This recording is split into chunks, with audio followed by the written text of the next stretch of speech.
This clip is brought to you by SaveWithConrad.com.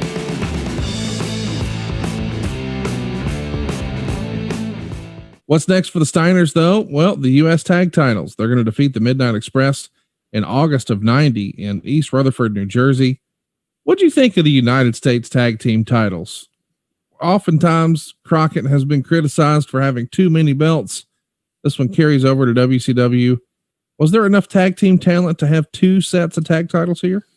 Maybe, but in a perfect world, I would never have had all those secondary titles. Right. Again, you go back. Here's what's funny. People are going to say, "Oh, it can't be JR. Come on." The egos and the fragility of a lot of talents. Sometimes what makes them happy is a title belt, a strap, Conrad, like you have behind you. Yeah. Straps galore. And they believe that's a sign of respect. It's a fucking prop.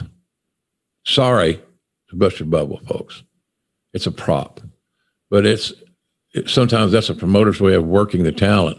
Hey, you get a break. You're going to be the TV champ. You're going to be the U.S. champ.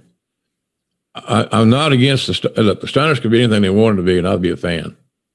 And they also had respect for the Midnight Express and Cornette.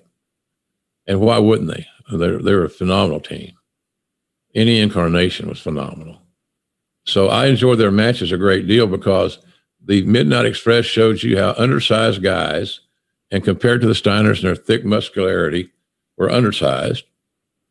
And they were able to break down those big monsters by isolating one from his partner, taking the match to the Midnight Express half of the ring, making a handicap match, 2-on-1, frequent tags. And then that set up the hot tag. And then when you set up the hot tag, you had, in this case, Dennis and Bobby, I think, or maybe, I don't know if it was Stan, but whatever the combination was, they're all interchangeable parts. They're all very good.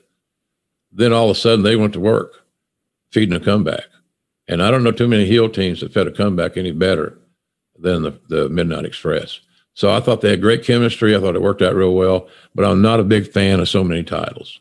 Dusty had I guess Barry Windham had a title anxiety because he made him the Western States Heritage Champion. Oh, yeah. Which is an unknown title that was kind of made topical when the Amarillo Territory was ongoing. It meant nothing. People never even heard of it. It had no meaning.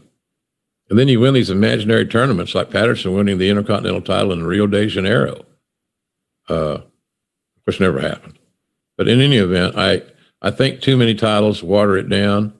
You know, I was reluctant, and I've since changed my mind.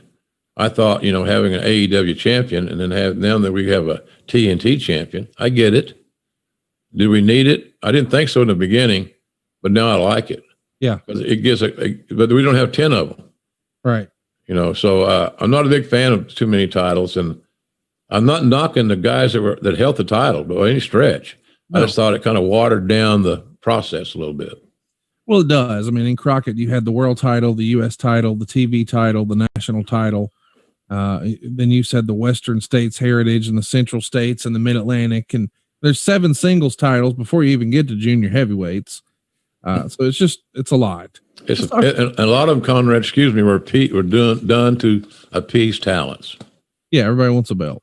Everybody wants a belt because they see the belt as a sign of security and potential income. And it just waters down the product. So I wasn't a big fan of it. I was a fan of the guys that held it. I was a fan I could see all the Midnight Express Steiner Brothers matches. You want to feed me. But too many titles dilutes the whole process, in my opinion. Hey, it's Conrad Thompson. Thanks for checking out the podcast here on YouTube. Be sure to hit the subscribe button and the notifications bell so you get a notice anytime we upload some new content. And go save yourself some money right now. If you're in a 30-year loan or you have credit card debt, it's not a matter of if I can save you money. It's a matter of how much. Find out right now for free at SaveWithConrad.com.